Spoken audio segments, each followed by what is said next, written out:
think Deebo Samuel has a lot more leverage than a lot of people give him credit for.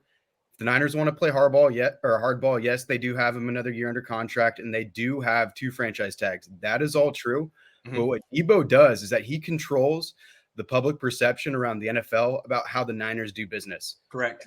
And what I Not mean just by Deebo, that, but his agent, right, CAA, they're very powerful. right. And so big time free agents are all watching, and players around the league. And I ultimately think that what is more damaging to this team is if the Niners do go down that route and they do play hardball, that's going to really turn off big time free agents to help put around pieces to put around Trey Lance. And they're either not going to want to come or you're going to have to overpay them.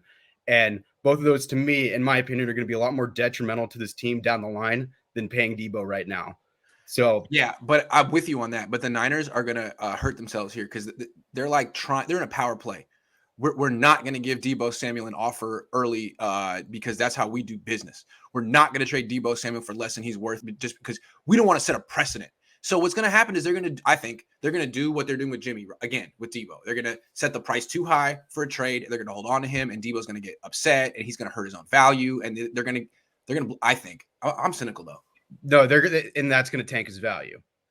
I think they're not going to trade him before the draft. We're all talking about because they get 13th. I think they're going to blow it. They're going to ask for too much. The draft's going to come and go.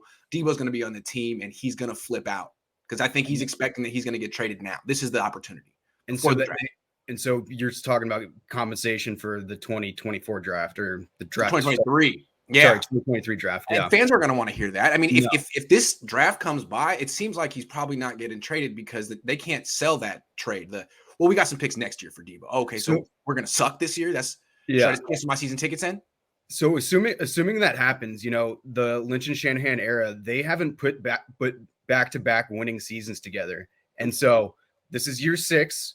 I mean, without Deebo, I might be pessimistic, but I don't see us being a 500 team, especially with the schedule that we have, all the unknowns around Trey Lance, the bad offensive line, the holes in our secondary, especially at safety. And I don't think we got better at defensive line. We are not a better team.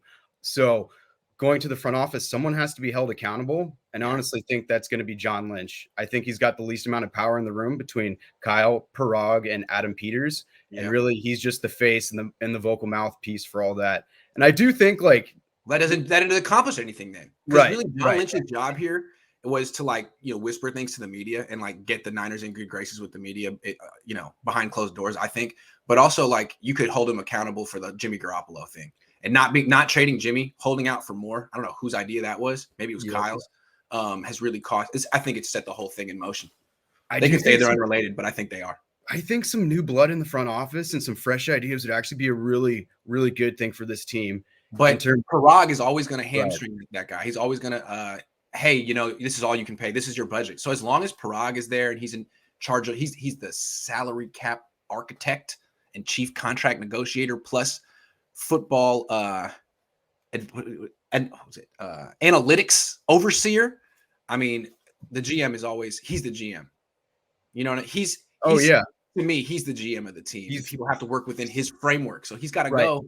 I think he's obsolete, but he won't. It's like he's got, besides Kyle, he's got the most power in the room, and he's so embedded with the Yorks. Yeah. I mean, it's like he's their personal accountant or something. I mean, they trust him with all their money. Being that close is bad for business. It's bad. And I guess when they brought him in, that was a different time. They brought him in 2001. The cap was $60 million. The Niners didn't know what to do with that. They were in cap hell. It was hard to manage that. And the teams that were really good were the teams like the Patriots who were